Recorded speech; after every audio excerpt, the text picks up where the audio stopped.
July 1969. 500 million people pressed their faces to television screens. A human being stepped onto the moon, and then, in December 1972, the last man stepped off the lunar surface, climbed back into his module, and humanity left the moon, and never came back. 54 years. The question isn't how we got there. The question is why we stopped. July 20th, 1969. The most watched moment in human history. 500 million people pressed their faces to television screens. Grainy. Black and white. A ladder. A boot. Dust that hadn't been touched in 4 billion years. And then a voice from 250,000 miles away, speaking 12 words that reshaped what humans believed about themselves. Think about what that actually meant. For all of recorded history, every war, every empire, every philosopher who ever looked up at the night sky and wondered, the moon had been untouchable. A symbol, a myth, something to navigate by, to worship, to paint on cave walls. And then, in the span of a single human lifetime, we built a machine, and we went there. We went there. 6 more times after that. 12 humans total walked on another world. They drove vehicles across it. They hit golf balls. They left behind a falcon feather and a hammer and proved that Galileo was right. They brought back 842 pounds of moon, pieces of another world, sitting in laboratories on this one.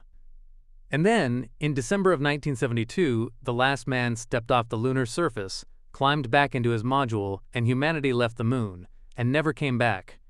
For 54 years and counting. The question that haunts the history of space exploration isn't how we got there. It's why we stopped. Apollo 17 launched at 12:33 a.m. on December 7, 1972, the only nighttime launch of the entire Apollo program. People for 100 miles around could see it. A second sunrise, burning orange and white against the dark Florida coast. On board was Harrison Schmitt, a geologist. The first scientist, not a test pilot, not a military man, ever sent to walk on the moon. He had spent years training for this. Years studying lunar samples, preparing experiments, learning to read the ancient story written in the rocks of the Taurus-Littrow Valley. But here's what nobody told the public at the time. By the moment Apollo 17 lifted off, the program had already been canceled. Apollos 18, 19, and 20, fully planned, largely built, were scrapped. The Saturn V rockets that would have carried them sat in storage. One of them is a museum exhibit now. It never flew. Schmitt knew, everyone on the crew knew, this wasn't the beginning of humanity's presence on the moon. It was the finale, the curtain coming down. As Eugene Cernan, the last man to stand on the lunar surface, prepared to climb back up the ladder for the final time, he paused. He looked down at his own footprints. And he said something that sounds less like triumph and more like a eulogy. We leave as we came, and God willing, as we shall return. It has now been over half a century. We have not returned. Apollo 11 pulled 500 million people to their televisions. Apollo 12, 4 months later, was pulled off the air mid-broadcast because the ratings weren't good enough. 4 months. This is one of the most psychologically revealing facts in all of modern history. The thing that had seemed impossible, the thing that made humanity feel for one brief moment genuinely limitless, became routine almost instantly. The moon had been conquered. What was left to watch? Human attention runs on novelty, on danger, on the unknown. Once the unknown became known, the spell broke. People stopped watching. Newspapers buried the stories. NASA struggled to explain why each subsequent mission mattered, when the previous one had already done the impossible. And the missions that followed were extraordinary. Apollo 13 nearly killed 3 men, and the world briefly cared again, gripped by the drama of survival. But the moment the crew splashed down safely, the cameras turned off. The crisis was over. The moon was boring again. There is something almost tragic in this. The engineers at NASA, the scientists, the astronauts, they were doing some of the most complex, dangerous, intellectually staggering work in human history. And the public response by the 3rd or 4th time was essentially, "We've seen this." Without public attention, there is no political will. Without political will, there is no funding. The logic of what came next was already inevitable, even if no one was ready to say it out loud. The Apollo program cost approximately $25 billion. In today's money, roughly $280 billion. To put that into perspective, that is more than the entire annual budget of most countries on Earth, spent over a decade to send 12 people to stand on gray dust for a few days each.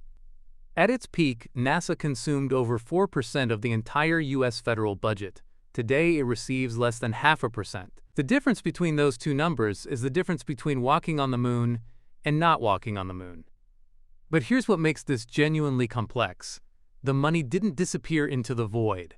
The Apollo program gave the world integrated circuits, memory foam, water filtration, scratch-resistant lenses, and the foundational architecture of modern computing. The return on investment, measured in technology alone, was extraordinary. None of that mattered in 1970, because in 1970, America had a war to fund in Vietnam. It had cities burning in civil unrest. It had poverty, inflation, and a public increasingly skeptical of the government's ability to solve real human problems on Earth, while spending incomprehensible sums to collect rocks from the sky. Senator Walter Mondale stood on the Senate floor and asked, "Why are we spending billions to go to the moon when people are starving in our cities?" It was a question with no comfortable answer, and it was asked, in different forms, by millions of Americans who had watched the first landing with wonder and were now watching the budget with anger. The moon was suddenly in competition with everything else that needed money, and the moon lost. Here is the uncomfortable truth that history tends to soften. America didn't go to the moon because of science. It went because of fear. October 4th, 1957. The Soviet Union launched Sputnik, a metal sphere the size of a beach ball, into orbit. It beeped. That was all it did. But that beep, audible on radio receivers across America, triggered a near panic in Washington. If they could put a satellite over our heads, what else could they put there? The space race wasn't about exploration, it was about dominance. A proxy war fought in orbit and beyond. A demonstration for the watching world of which ideology was superior. Every rocket launch was a political statement. Every milestone was a point scored. When Neil Armstrong stepped onto the moon, America won. The race was over. The point had been made, in the most spectacular fashion imaginable, for the entire world to see. And here is where the logic becomes cruel. Once you've won, the race stops being useful. Every subsequent Apollo mission was redundant, politically. It didn't prove anything new. The Soviets had already abandoned their own lunar program in secret. There was no one left to beat. Without the competition, the urgency evaporated, and with it, the political consensus that had justified every dollar spent. Nixon's administration cut Apollo not with a dramatic announcement but with quiet budget reductions, year after year. The program didn't end with a bang. It was slowly starved of oxygen, just like the moon itself, which has none. On the morning of Apollo 11's launch, President Nixon had a speech prepared for the possibility that the astronauts would not return. It began, "Fate has ordained that the men who went to the moon to explore in peace will stay on the moon to rest in peace." It was never used, but it existed. And everyone in that room knew it might need to be. The risks of lunar exploration were not fully understood, and in some ways, they still aren't. Lunar dust is nothing like the dust on Earth. It is ancient, jagged, electrically charged, and utterly unweathered. It gets into everything. It destroyed equipment. It clogged filters. It scratched visors. Astronauts describe its smell as spent gunpowder. And if inhaled in quantity over extended periods, its effects on human lungs were deeply uncertain. Then there was radiation. The moon has no magnetic field, no atmosphere. Nothing between the human body and the full fury of solar and cosmic radiation. During Apollo, scientists calculated that a major solar flare at the wrong moment could have delivered a lethal dose to an astronaut on the surface. The Apollo crews got lucky, repeatedly. The psychological isolation, the communication delay, the brutal temperature swings between 250 degrees in sunlight and negative 280 degrees in shadow. The sheer vertiginous remoteness of being 250,000 miles from any other living thing. Apollo worked. But it worked on the razor's edge of what was survivable. And as NASA looked ahead to longer missions, to lunar bases, to extended stays, the risk calculus became harder to justify, especially once the political will to justify it was already gone. After Apollo, NASA needed a new vision, a new impossible goal to justify its existence and its budget.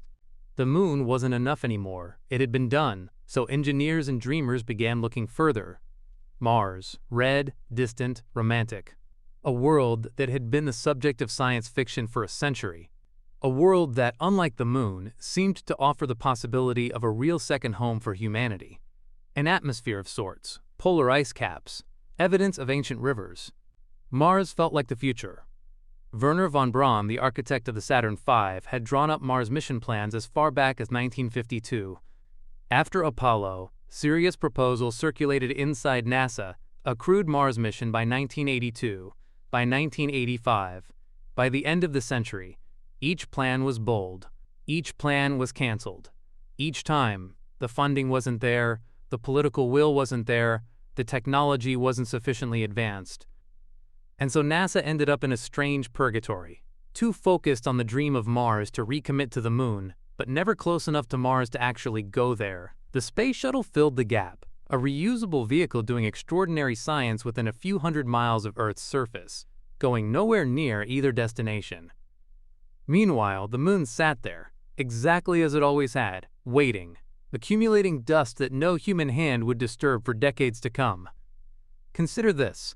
Every person alive on Earth today under the age of 52 has never seen a human being walk on the moon. In their entire lifetime, no one has gone.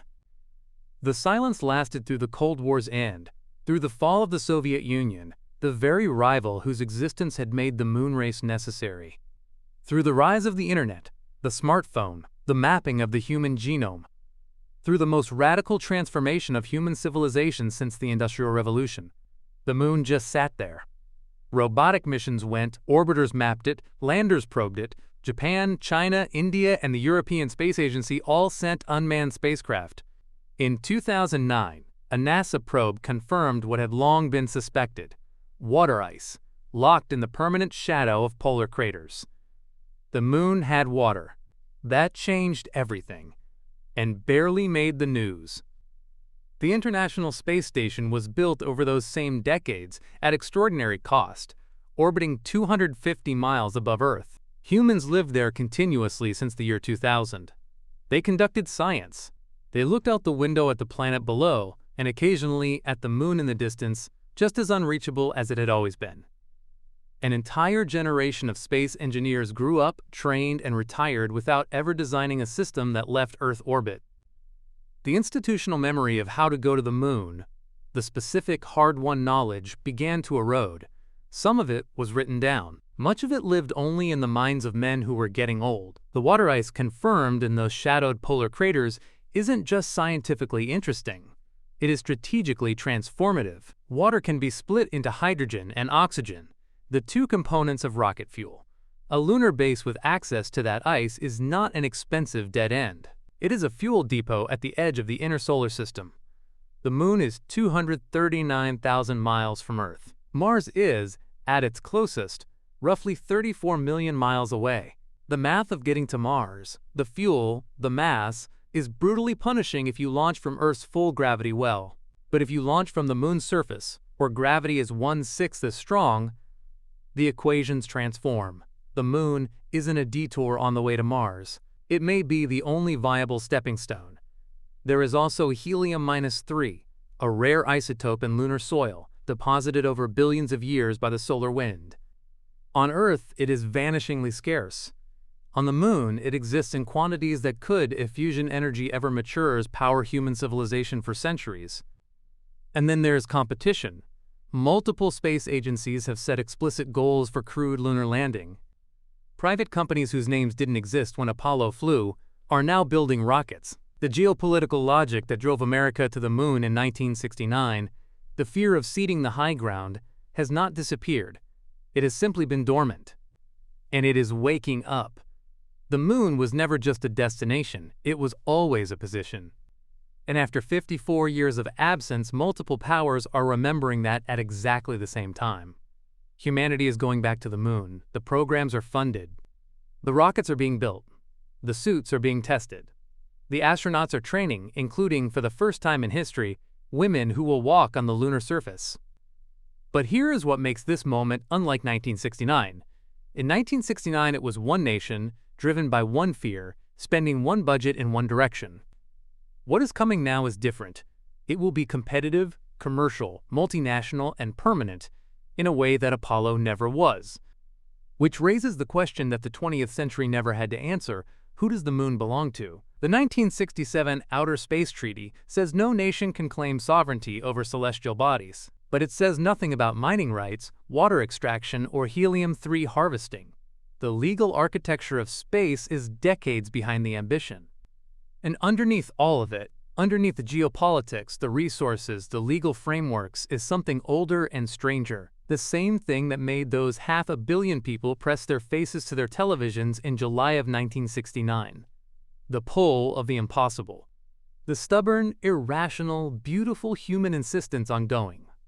Those boot prints are still there. The lunar surface preserves everything. No wind, no rain, no erosion. The marks left by the Apollo astronauts will remain legible for millions of years unless something disturbs them. We are going back to read them. The moon never changed. We did. And now we are changing back.